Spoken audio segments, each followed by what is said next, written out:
and United. I'm back with a review of last night's game against Chelsea. I don't think I'm alone in saying this, that it was a very, very, very underwhelming performance and a very, very, very, very underwhelming starting lineup. I'm going to quickly get into the lineup in a minute, but yeah, when I looked at that lineup, I was like, you know what? No chance. No chance. It was almost like bringing a knife to a gunfight, and that's the analogy that I can use, is that the team we had was just, it's horrible, horrible. Right, for those of you that don't know, I'll go through the starting team. Same source for ratings. So what they've said is West Ham player ratings versus Chelsea. Rice and Soucek good, Heller and Fornells quiet. The Hammers lost 3-0 at Stamford Bridge in a scoreline that flattered their rivals greatly, but the visitors paid for a lack of shooting prowess. Right, we'll get into that in a minute. Actually, no, we'll do it now. Chelsea had 7 shots on target, West Ham had none. So that headline there, but the visitors paid for a lack of shooting prowess.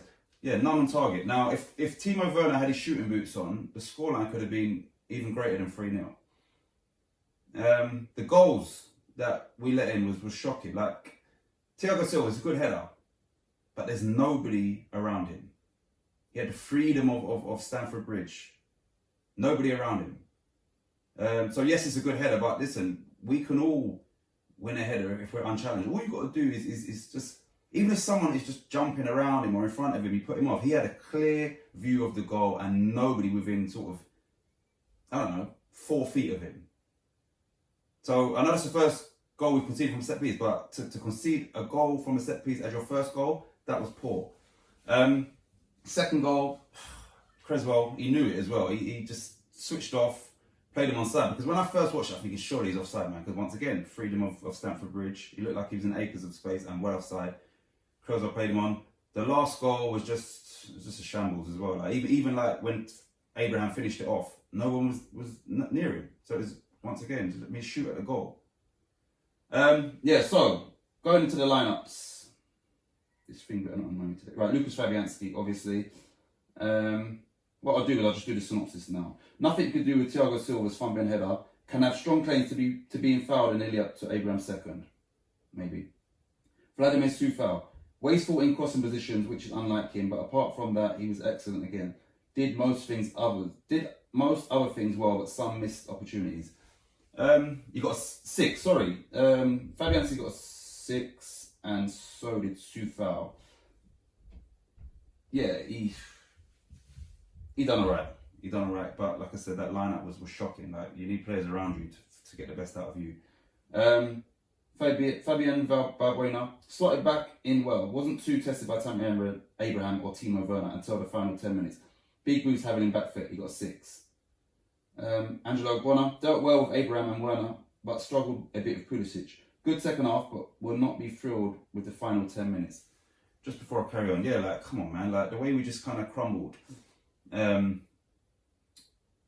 Yeah, it wasn't good, especially as we've been all season, and I'm talking about solid and stuff like, nah, last night was not good. Aaron CRESSWELL. Chelsea and Mason Mount battered him in the early going, but he was key to the Hammers starting to impose themselves in the first period. Superb delivery throughout from wide areas, but he was caught napping for 2 of the Chelsea goals. He got 6. Declan Rice had a fabulous goal ruled out for offside in the opening moments, proving a real driving force for the visitors throughout. He got 7. Yeah, I agree with that. Thomas Soucek. Chelsea caused massive problems from set pieces, and once he got over a slow start, imposed himself on proceedings. Didn't lose many aerial drills and was particularly good second half. He also got a 7. Mark Noble. Now, I'm going to get onto this selection like as soon as this is done. Chase shadows in the first half. That's what he does. And he's been doing it for 2-3 years. Couldn't get near Jorginho. Come on, man. Jorginho's got no... How can you not get near Jorginho? Improved as the first half went on and saw more of the ball. Not much at all after the break and looked knackered after the hour mark. This is Mark Noble.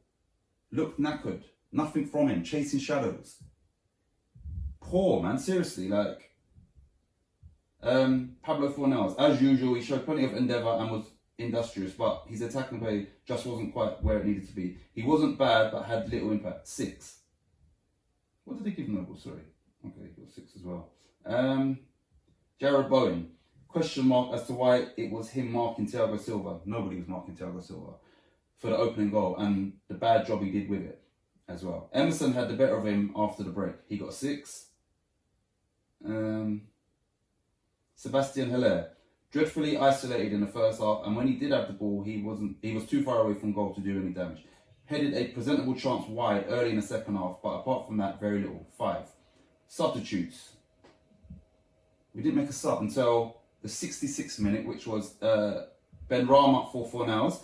Brought on to make an impact, but didn't get much of a chance to make one. Chelsea, netting their second, effectively ended his cameo. He got 5. Ryan Fredericks came on 90 minutes for Jarrod Bowen, no rating.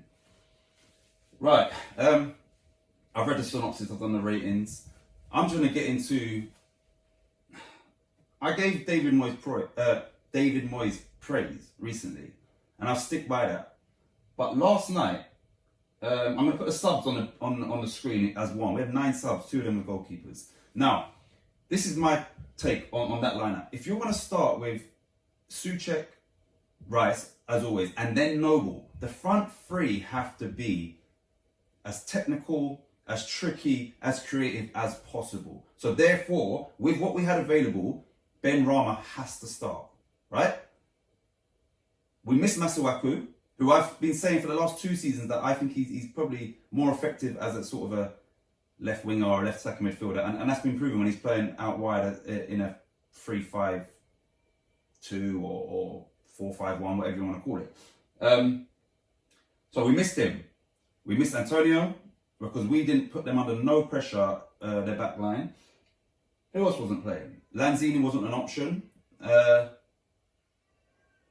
else did we miss? But yeah, you've got Ben Rama on the bench, you've got Yarmolenko on the bench, right? Now, like I said this in the previous video, Chelsea are full of world-class internationals. So someone like Hilaire, unless he's getting balls put on a plate for him in between, 6 and 12 yards, he's not going to be effective, right? So you might as well just go with trickery, pace, work rate. So we could have easily have went with what we had available. We could have went with Yarmolenko, Ben Rama, and maybe even Fornals and Hilaire. Maybe bring him on. But that being said, obviously he's just scored the overhead kick. But if we're not going to play to his strengths, then there's no point in having him on the pitch because he's like a passenger. And we didn't play to his strengths. Yarmolenko or Ben Rama, or both of them. It could have been Yarmolenko, Ben Rama and Hilaire then. So you've got trickery and a bit of pace on the wings and then Hilaire. That could have worked. Mark Noble, I've got all the respect in the world for him. I like his loyalty. He's a West Ham fan. But let's be honest, that he's not good enough, and he hasn't been good enough for Premier League for a long, long time. And I said a long time ago, if he continues as a starting player for West Ham, then we are not showing any progression. And then when Declan Rice obviously likes him, he respects him, but you got to remember, from a football standpoint, Declan Rice might be thinking, come on, man, I could be playing alongside Pulisic, Kante, but I'm playing alongside Mark Noble. This is not personal, this is football. And this is why sometimes you lose players because of these decisions. You could have put other people in the team instead of Mark Noble. That's a fact. So, like I said, I looked at that team and I thought, you know what? It's the last game for us and the Premier League before Christmas. We've been on a good run. I said in the last video, Chelsea's in decent form. What I meant by that is their points, not their form. They lost their last 2 games, so they was vulnerable. We beat them. We done a double over them last year. So if we'd have went with a strong team, we potentially could have got something out of that game. We had no chance once I saw that lineup. No shots on target. So, who's our next game? Right, our next game is at home to Brighton. Now, Brighton is a good team. They've sort of, points-wise, they've fallen off a bit. And potentially for us, it could be an ideal game because they like to play football. They're not a team that sort of sits back and defends. But we need our full strength lineup.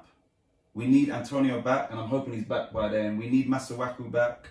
We need Lanzini available. We need Ben Rama starting. And like I said, we cannot go with that team again. We had no shots on target. So yeah, I'm hoping that the next performance, because of that, is a big performance. If we get 3 points in the next game, then I can kind of not overlook that, but you said, you know what? It happens. You're going to have bad games and you're going to have bad performances. But Moyes has to take some responsibility and say, you know what? The lineup, we was doomed from the lineup. Now, I don't know whether there's people that are not fit enough or they're tired and that's why he played him, but Yarmolenko ain't played a lot of football, Ben Rama ain't played a lot of football, so you could have had Noble on the bench and one or if not both of those two starting. Just quickly, I know Antonio signed a new deal. I missed that. So I'm glad he has as well. I can't wait for him to come back, and he deserves and earned that new deal. So well done, Mikel Antonio, and can you hurry up back, please, because we need some work rate, we need some goals. I'd like to say thank you to all of my, I think 23 subscribers, slowly but surely getting there. Like I said, if you want me to shout out your socials, because I don't use Instagram, I've just signed up obviously, but I don't use Instagram, Twitter, none of that. But I'm saying, like, if you put the addresses in the comments of YouTube, I will shout out your social media addresses. So do that. So rant over. On to the next game, Brighton, full strength squad, and we win that game. I'll make a prediction now. If we've got our full strength team, I'm going to go with a 3-1 West Ham victory. If you've got any dreams, aspirations, goals in life, go for it. Stay on track. Do what you need to do to make it work. Invest in yourself, whether that's spending a bit of money, spending a bit of time studying or doing something. But stay on track. Don't be deterred. And most importantly, don't let no one ever burst your bubble. Come on, you Irons.